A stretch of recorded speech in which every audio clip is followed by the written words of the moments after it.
Time management से हम क्या समझते हैं? कहीं ना कहीं एक ऐसा पॉइंट आता है जहाँ पे बच्चा प्रोक्रेस्टिनेट करता है। सबसे पहले तो आप प्रोमोडोर टेक्निक्स को अपना सकते हैं। प्रोमोडोर टेक्निक में क्या होता है, चीजों को प्रायोरिटाइज करना सीखो। Prioritise like a pro.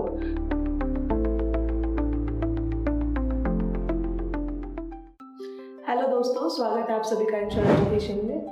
मैं हूं आपकी करियर काउंसलर मुमताज एंड आज की वीडियो में मैं एक ऐसे टॉपिक के बारे में बात करने वाली हूं जिसको आप कह सकते हैं कि अगर ये चीज़ किसी भी स्टूडेंट के अंदर नहीं है तो उसका टैलेंट खराब भी हो सकता है। जी हाँ, आज की वीडियो का टॉपिक है time management. And time management सबसे इम्पॉर्टेंट एस्पेक्ट होता है किसी भी स्टूडेंट के लाइफ का। टाइम मैनेजमेंट से हम क्या समझते हैं? सबसे पहले तो मैं आपको इसकी एक सरल भाषा में एक डेफिनेशन समझाना चाहूँगी। टाइम मैनेजमेंट एक वो प्रोसेस होता है जहाँ पे हम अपने पूरे टाइम को इस तरीके से डिवाइड करते हैं, इस तरीके से टाइम को हम कंट्रोल करते हैं कि हमारा जो भी गोल है उसको हम एफिशिएंटली एंड इफेक्टिवली अचीव कर सके।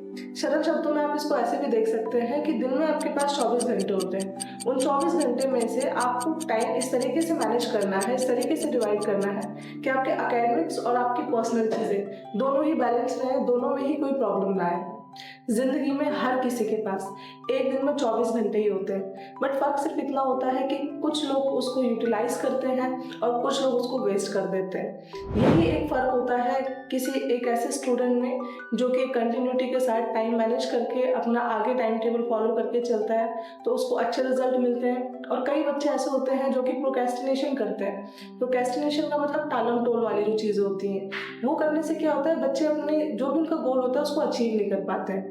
आज की वीडियो में मैं आपको बहुत सारी चीज़ें बताने वाली हूँ टाइम मैनेजमेंट के लिए कि आप किन किन टेक्निक्स को यूज़ करके अपना टाइम मैनेज कर सकते हैं। जिन बच्चों को ऐसा लगता है कि हम प्रॉपरली अपना टाइम यूटिलाइज नहीं कर पा रहे हैं, कहीं ना कहीं कुछ मिस्टेक्स हो रही होंगी। हो सकता है वीडियो देखने के बाद आप भी रिलेट कर सके कि हाँ, मेरे साथ भी यही प्रॉब्लम होती है। और अगर आप भी वही सारी चीज़ें, वही सारे प्रॉब्लम फेस कर रहे हैं तो इसी वीडियो में मैं आपको उनका सॉल्यूशन भी बताने वाली हूँ। आप सॉल्यूशन भी देख सकते हैं। हो सकता है कि आज के बाद, इस वीडियो को देखने के बाद आप अपने टाइम को मैनेज करना सीख जाएं।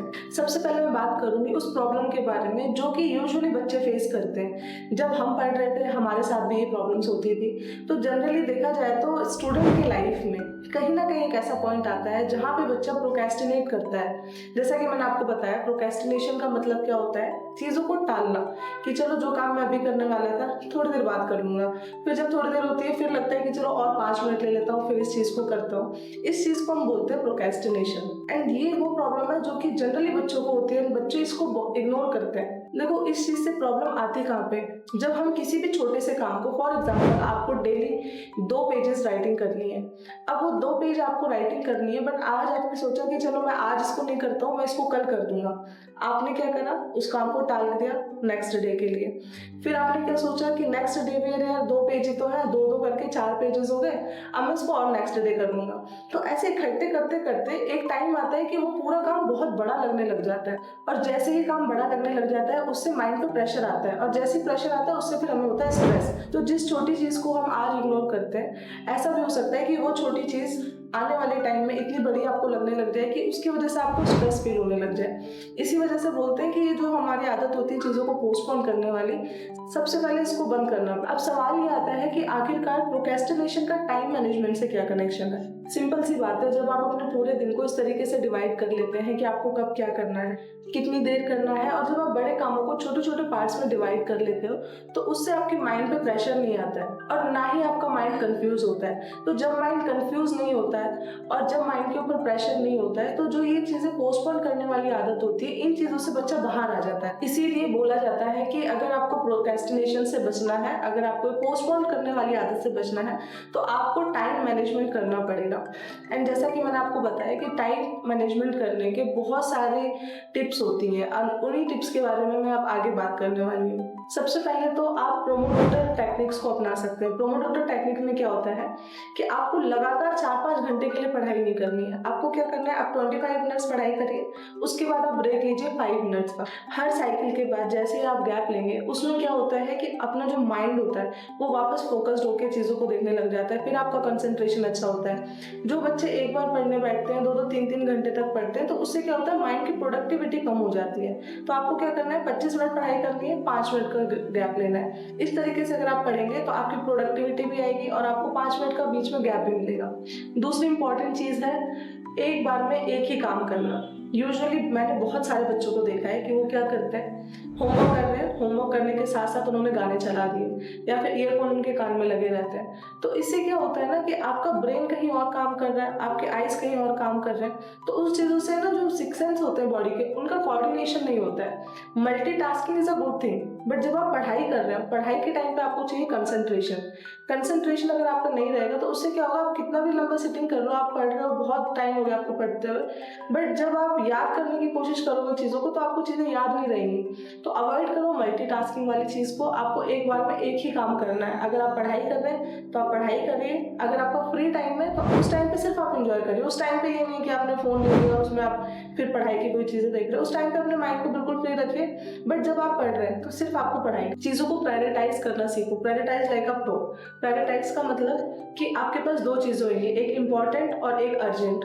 जो चीज़ें आपके लिए इम्पॉर्टेंट है उन चीज़ों को आप पहले करिए। इससे क्या होगा कि आपको थोड़े टाइम बाद जब आप इन चीज़ों को फॉलो करते रहोगे तो आप बहुत ज़्यादा सॉर्टेड हो जाओगे कि अगर आपने ये काम पहले कर लिया तो दूसरा काम भी टाइम को मैनेज करके किया जा सकता है। नेक्स्ट इंपॉर्टेंट चीज़ है कि डिस्ट्रैक्शन फ्री जोन में आपको पढ़ाई करनी है। डिस्ट्रैक्शन फ्री जोन का मतलब आपने अपनी पढ़ाई शुरू की, आप पढ़ने बैठे, उस टाइम पे आपको या तो आपका फ़ोन को स्विच ऑफ कर देना है या उसको साइलेंट मोड पे डाल देना है। आपको ऐसा नहीं करना है कि आप पढ़ने बैठ रहे हो, नोटिफिकेशन आ रहा है, किसी दोस्त का मैसेज आया, चलो एक बार रिप्लाई कर देता हूँ, एक बार रिस्पॉन्स कर देता हूँ। वो जो 5-6-7 सेकंड का जो टाइम होता है उससे क्या होता है, आपकी कन्वर्सेशन स्टार्ट हो जाएगी या फिर फ़ोन देखने के बाद मल्टीपल चीज़ें माइंड में आने लग जाती हैं। तो आप जब भी पढ़ाई करेंगे आपको डिस्ट्रैक्शन फ्री जोन में जाना है, वहीं पे आपको पढ़ाई करनी है। अगर आपको लगता है कि फ़ोन को अगर आप बिना स्विच ऑफ करे नहीं पढ़ पा रहे तो उसे डेफिनेटली फ़ोन को ऑफ करें, साइड रखिए और उसके बाद पढ़ाई करिए। आपको वीकली रिफ्लेक्शन देखना है। वीकली रिफ्लेक्शन का मतलब कि हर संडे को आपको 15 से 20 मिनट या फिर आपको आधा घंटा निकालना है और आपको ये देखना है कि आपने जो हफ्ता आपका बीता है उसमें क्या क्या चीज़ें करी हैं, क्या आपने अचीव करा है, जो टाइम टेबल आपने बनाया था उसके अकॉर्डिंग आपकी पढ़ाई हुई या नहीं हुई, क्या आपसे मिस हो गया है। उन चीज़ों को रिकॉग्नाइज करके आपको बेटर प्लान करना है नेक्स्ट वीक के लिए। टाइम मैनेजमेंट का सबसे पहला स्टेप है अपने टाइम की वैल्यू समझना। मैं बच्चों को पर्सनली ये सजेस्ट करना चाहूँगी कि आप एक वीक का पूरा टाइम टेबल लिखें, बट उसमें सिर्फ पढ़ाई ही नहीं आपको लिखनी है। पढ़ाई के अलावा आपने पूरे हफ्ते में हर एक घंटे में क्या काम करा है, आप एक डायरी मैनेज कर सकते हैं। ये आपको सिर्फ कुछ हफ्ते तक करना है। उस डायरी में आपको क्या करना है, आपको अपना हर एक घंटा लिखना है कि आपने हर घंटा किस चीज़ में स्पेंड करा है। आप सुबह कब उठते हो, कितनी देर के आपने ब्रेक्स लिए हैं, कितनी देर आपने मोबाइल यूज़ करा है, आपने जो पढ़ाई करी है उसमें आपने रियल टाइम कितना इन्वेस्ट करा है, मतलब आपकी प्रोडक्टिविटी कितनी आई है, कितनी देर आप किताब लेकर बैठे हैं बट आपसे पढ़ाई नहीं हुई है। ये सारी चीज़ें आपको उस डायरी में मेंटेन करनी है। इस प्रोसेस को जनरली बोला जाता है टाइम ऑडिट। इससे क्या बेनिफिट मिलता है बच्चों, इससे आपको खुद समझ आएगा कि आपका एक्चुअल टाइम कहाँ जा रहा है।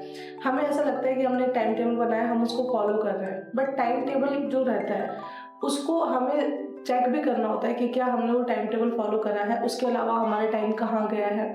क्या ऐसा भी टाइम था जिसको मैं अच्छे से यूटिलाइज कर सकता था बट वो मुझसे यूटिलाइज नहीं हो पाया। अब ऐसे तो पूरे हफ्ते की चीज़ें आप याद नहीं रख सकते, इसी वजह से मैंने आपको सजेस्ट किया है कि आप एक डायरी मेंटेन करें। अगर आप 1 हफ्ते 2 हफ्ते 3 हफ्ते इस चीज़ को कंटिन्यू करते हैं तो इससे आपको ये पता चल जाएगा कि आपका जो टाइम है वो वेस्ट कहाँ पे हो रहा है, और फिर वो जो टाइम आपका वेस्ट हो रहा है उस टाइम को आप यूटिलाइज कर सकते हैं किसी ऐसी जगह पे जहाँ पे आपको प्रोडक्टिविटी मिलेगी। दूसरी चीज़ यहाँ पे ये आती है कि आपको टाइम टेबल बनाना कैसे है। बहुत सारे ऐसे बच्चे होते हैं जो दूसरे के टाइम टेबल को फॉलो करने की कोशिश करते हैं। आपको किसी का भी टाइम टेबल फॉलो नहीं करना है। हर बच्चे का स्टडी टाइम अलग अलग होता है। किसी का बेस्ट स्टडी टाइम होता है मॉर्निंग का, किसी का बेस्ट स्टडी टाइम होता है नाइट का, किसी को इवनिंग में पढ़ाई करना अच्छा लगता है। तो सबके माइंड की प्रोडक्टिविटी अलग अलग टाइम पे आती है, तो आपको किसी को भी फॉलो नहीं करना है और आपको इस तरीके का टाइम टेबल नहीं बनाना है जो कि अनरियलिस्टिक हो। आपको रियलिस्टिक टाइम टेबल बनाना है जिसमें आपका फ्री टाइम भी इंक्लूड हो, फैमिली का टाइम भी इंक्लूड हो, हॉबीज़ का टाइम भी इंक्लूडेड हो। अगर ये सारी चीज़ों को आप मैनेज करके रखेंगे तो आप उस टाइम टेबल को लंबे टाइम के लिए फॉलो कर पाएंगे। तुम टाइम को जितना चाहोगे टाइम उतना ही तुम्हारा होगा बच्चों। आप लोगों के लिए सबसे बड़ा रिसोर्स आपके मार्क्स नहीं है, आप लोगों के लिए सबसे बड़ा रिसोर्स है आपका टाइम। और जब आप टाइम को स्मार्टली यूज करना सीख जाते हैं तो आपका कॉन्फिडेंस, एकेडमिक और फ्यूचर ऑटोमेटिकली बेटर होने लग जाता है। इस वीडियो में मैंने कोशिश करी है टाइम मैनेजमेंट से रिलेटेड हर चीज़ को लेकर कवर करने की। क्या प्रॉब्लम्स बच्चे फेस करते हैं, क्या उनके सॉल्यूशन हो सकते हैं। बट अगर वीडियो को पूरा देखने के बाद भी आपको ऐसा लगता है कि आपकी प्रॉब्लम इन प्रॉब्लम से अलग है या फिर आप उसके बाद भी अपना टाइम मैनेज नहीं कर पा रहे हैं, तो आप कमेंट सेक्शन में मुझे बता सकते हैं and I will try to connect with you. इसी के साथ मैं इस वीडियो को ख़त्म करती हूँ एंड स्टे पॉजिटिव एंड मेरे चैनल को सब्सक्राइब करना ना भूलें। Thank you for watching my video.